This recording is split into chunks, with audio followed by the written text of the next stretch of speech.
देखा प्रकाश हो रहा है, एक दिया जल रहा है, बाजा भी वहीं बजे। वो वहां पहुंचे, देखा वहां प्रेत और प्रेतनियां, भूत और भूतनी वहां नृत्य कर रहे थे। बड़े खुश होकर नृत्य कर रहे थे। और वहां रामदास जी पहुंचे, उनकी क्यों भैया एक बात बता, तुम भूत हो? बोले हम भूत। तो ये बोले ये भूत नहीं। तो बोले एक बात बता, तुम ये इतना नच क्यों रहे हो, खुशी किस बात की? उन भूतों ने कही गुरुजी वैसे तो बताना नहीं चाहिए, पर आप आए हो और पूछ रहे हो, अच्छे महात्मा हम बता देते हैं। सुनो, पास के गांव में एक बहुत बड़ा सेठ रहता है,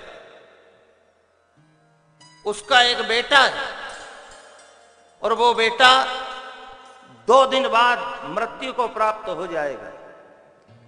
बहुत गंभीर बीमारी से पीड़ित है वो। कितने दिन बाद मरेगा? 2 दिन बाद मरेगा। और वो मरने के बाद भूत बनेगा। हमारा जो राजा है उसकी एक बेटी कुंवारी भूतनी। हम भी कोई बड़ा ही घर का ढूंढ रहे थे, पता लगे कि वो सेठ जी को छोरा मरेगा, वो बड़ा आदमी, हमारा राजा बड़ा आदमी, 2 का ब्याह करवा देगी। क्योंकि वो भजन किया नहीं, सुमरन किया नहीं, नाम जपा नहीं, कथा सुनी नहीं, क्या बनेगा वो? बोलो क्या बनेगा? भूत बनेगा। इसलिए हम प्रसन्न हो रहे। कई दिन से हमारा राजा अपनी बेटी के लिए वर तलाश रहा था, नहीं मिल रहा था, पता लगा 2 दिन बाद खत्म होगा, भूत बनेगा, ब्याह कर दे। समर्थ सदगुरु स्वामी रामदास ने कही सुनो रे, तुम कितना ही प्रसन्न हो जाओ, पर मैं वो संत हूं, उस सेठ के लड़के को प्रेत योनि में नहीं जाने दूंगा। गुरुजी 2 दिन में क्या करवाओगे उससे? कौन सा पुण्य कराओगे उससे? यज्ञ कराओगे? कोई तीर्थ कराओगे? कोई कथा सुनाओगे? क्या करोगे? वो गुरु समर्थ स्वामी रामदास ने कि वो मेरे ऊपर में कुछ भी कर। गुरुजी आए, उस गांव में पता लगाते लगाते उस सेठ के घर पहुंचे। सेठ से कही क्यों सेठ जी एक बात बताओ, तुम्हारा बेटा? बोले गुरुजी अंतिम सांस ले रहा है, मेरे को मिला सकते हो? बोले आओ। कक्ष में ले गए, जाके समर्थ सदगुरु स्वामी रामदास ने देखा तो वो सही में उल्टी सांस ले रहा। तुम सब बाहर हो जाओ। घर वालों को बाहर कर दिया, दरवाजा लगाया। उस मरणासन लड़के के कान में समर्थ सदगुरु रामदास ने कही देख भैया, अंत समय है, कोशिश कर एक बार तू राम बोल दे। क्या बोल दे? केवल राम बोल दे। वो मरणासन वो बोल नहीं पाता, बोल राम। सुबह से शाम तक हो गई, वो नहीं बोला। रात हो गई, दूसरा दिन हो गया, अंत समय आया, उस सदगुरु के शब्द ने काम किया।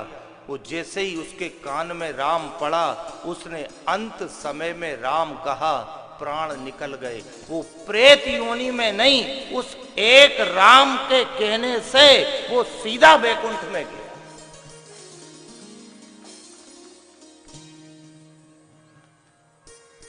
कहां गया? सीधा वैकुंठ। काय ने पहुंचाया? राम के नाम ने। बनना क्या था? भूत। अब उधर से फिर वो समर्थ सदगुरु उसी रास्ते से लौटे, देखा तो वे सब भूत रात को उदास बैठे। उन्होंने कही क्यों है? तुम तो सब उदास बैठे, गुरुजी ब्याह तुमने बिगड़वा दिए। तो पक्की थी। और गुरुजी एक बात तो बताओ, आखिर वो भूत बनने से कैसे बन रहा, प्रेत बनने से कैसे बचा? उस समय समर्थ सदगुरु ने कही इस प्रेत योनि को तुमको भी अगर छोड़ना है तो कुछ मत करो, तुम केवल राम जपो। कामी का गुरु कामनी और लोभी का गुरु दाम, मेरा गुरु तो संत है और संतों का गुरु राम। ताली आली बजाया करो, क्या मामलो दूसरो है, तुम तो बजा। और दूसरी जगह के भले और गांव के नहीं बजा, पर जासलपुर के तो पीटा। आपको मामलो थोड़ा अलग मामलो। अभी हम उधर थे, कल ये लौटे वो ईंट खेड़ी से, कल समापन हुई वहां पे, वहां तो फिर उधर के नहीं बजाते थे तो मत बजान दो। अबे बाहर के यहाँ तो सामने अगवाड़े पिछवाड़े को मामलो है। आपसे भी वही बात रखेंगे 7 दिन में। आज कथा का पहला दिन, आज अपन लेट हो गए। कल से अपन 1 बजे से 4 बजे तक रोज कथा करेंगे। आप सबसे निवेदन है हाथ जोड़ के रोज अपने अपने दैनिक कार्यों से 1 बजे तक आप निपट जाए और कथा पांडाल में आके बैठे, क्योंकि आप जपोगे आपको पुण्य मिलेगा। देखो उसका आपको फायदे बता देते हैं। एक तो आपको पुण्य मिलेगा, आपके घर में शांति रहेगी। घर में शांति हो चाहे नहीं हो, आपके घट में शांति रहेगी। और दूसरा, जो आत्मा हमारे बीच से गई, उस आत्मा को वो परमात्मा का नाम शांति प्रदान करेगा।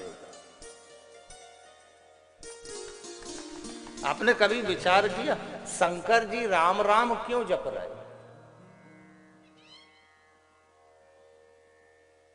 मंगल भवन अमंगल हारी, उमा सहित जेहि जप त्रिपुरा। क्यों जप रहे? कभी आपने विचार किया? शिव जी को वो राम का नाम शांति प्रदान करता है। काय से? वो जो हलाहल विष पिया वो कहां है? कंठ में। और जहर पीने के बाद तो साहब बेचैनी हो, जलन पड़े। शंकर जी से वो देवताओं ने पूछा, बाबा ये हलाहल विष आपके सामने लाए, इसको पी लोगे? बोले पी लूंगा। बाबा इसको पान करने के बाद आपके शरीर में जलन होगी, आपको तकलीफ होगी, उसको शांत कैसे करोगे? भगवान शिव ने कहा, मैं राम का नाम जपूंगा, ये जहर की जो गर्मी है वो शांत कर देगा।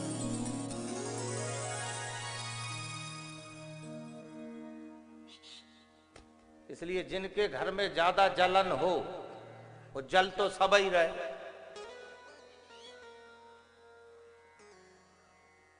जल सब रहे। तो जिनके घर में ज्यादा हो वो अपने घर में आज से शुरू करो, प्रेम मुदित मन से कहो राम राम राम, राम राम राम, राम राम राम। प्रेम मुदित मन से कहो राम राम राम, राम राम राम। प्रेम मुदित मन से कहो राम राम राम, राम राम राम, राम राम राम। प्रेम मुदित मन से कहो राम राम राम, राम राम राम, राम राम राम। जय राम राम राम, जय राम राम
प्रकार के अमृत बताए महापुरुषों ने।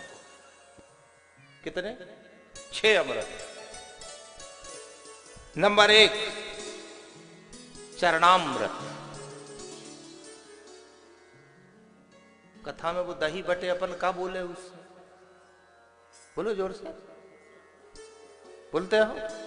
पंचामृत भगवान के मंदिर में पुजारी जी क्या बांटते हैं? चरणामृत बटता है। नंबर 1 चरणामृत, नंबर 2 पंचामृत कथा में बटे, नंबर 3 धरामृत, नंबर 4 अधरामृत, नंबर 5 कथामृत और नंबर 6 नाम अमृत। परमात्मा का जो नाम है वो भी कैसा है? अमृत। अधरों पर भी क्या रहता है? अमृत। यहां जो है ना ये 2 होंठ, इन पे जहर भी दे और अमृत भी दे। या डिब्बी है ना, ये डिब्बी। अच्छा, कई की तो ऐसी बोली निकलती है कि साहब इच्छा होती कि ये बोलते रहे और अपन सुनते रहे, और कई की ऐसी निकले कि हे भगवान जो कब चुप होएगो। अमृत है। साधु संत महात्माओं का क्यों अपन कहते हो भैया आप तो केवल एक बात कह दो कि साहब आप आशीर्वाद दे दो, प्रसन्न रहो, खुश रहो। क्यों हम बोलते? क्योंकि उनके होंठ पे अमृत है, अधरामृत। इतना नाम अमृत जपा उनने कि वो होंठ क्या बन गए? अमृत बन गए साहब। और उन्होंने कहा जा निहाल हो जाएगा तो साहब निहाल हो गए। वो अमृत आ जाता है। जब बार बार माला लेके बैठो, भजन पे बैठो, साधना में बैठो, साधना के बाद आपसे निवेदन कर रहे, आशीर्वाद अगर कोई उस समय दे दे के वो माला करके उठे, उस समय अगर वो आशीर्वाद दे दे तो महापुरुषों से सुना है वो आशीर्वाद अमृत का काम करता है। कब मिल जाए वो? जब वो माला फेर के उठे।